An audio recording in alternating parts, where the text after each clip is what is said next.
নজর রাখবো সেন্ট্রাল অ্যাভিনিউতে, সেখানে বিজেপির মিছিল এবং সেই মিছিলে একেবারে ধুন্ধুমার কাণ্ড। আপনাদের মনে থাকবে যে সুপ্রিম কোর্টের নির্দেশে প্রায় 26,000 চাকরি বাতিল এবং তার প্রতিবাদে গতকাল কালীঘাটে মিছিল এবং সেই মিছিলে হামলা হয়, হেনস্থা করা হয়, অভিযোগ করা হয় বিজেপির তরফে এবং তারই প্রতিবাদে সেন্ট্রাল অ্যাভিনিউতে এই মুহূর্তে মিছিলে বিজেপি।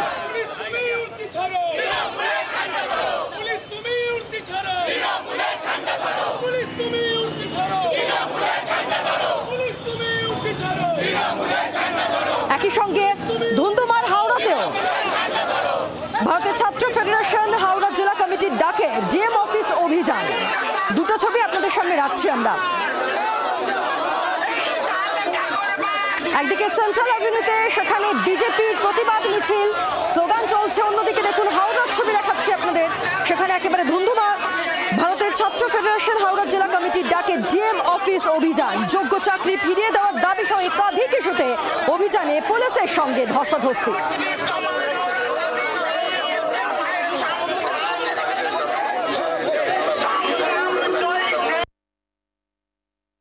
বিজেপি উত্তর কলকাতার জেলার তরফ থেকে ইতিমধ্যে কর্মসূচি পালন করা হচ্ছে। সেন্ট্রাল এভিনিউ জুড়ে তারা মিছিল করেন এবং মিছিলের পর যে কলুটলা স্ট্রিট, সেই কলুটলা স্ট্রিটের রাস্তা অবরোধ করা হচ্ছে এবং বিজেপি কর্মীদের তরফ থেকে ইতিমধ্যেই গোটা রাস্তা অবরুদ্ধ করে রাখা হয়েছে সেন্ট্রাল এভিনিউতে কলুটলা স্ট্রিটে। গতকাল যেভাবে হেনস্থা করা হয়েছে বিজেপির উত্তর কলকাতা জেলা সভাপতি তমগ্ন ঘোষকে, তারই প্রতিবাদে ইতিমধ্যেই প্রতিবাদ কর্মসূচি চলছে এবং এসএসসির 26,000 যারা চাকরি প্রার্থীদের চাকরি গেছে তাদের সেই ছবি নিয়ে মুখ্যমন্ত্রীর বিকৃত করা ছবি, সেই ছবি নিয়ে ইতিমধ্যেই বিক্ষোভ কর্মসূচি চলছে এবং টায়ার জ্বালিয়ে সেই বিক্ষোভ কর্মসূচিতে অংশ নিচ্ছেন যারা জেলা নেতৃত্বরা।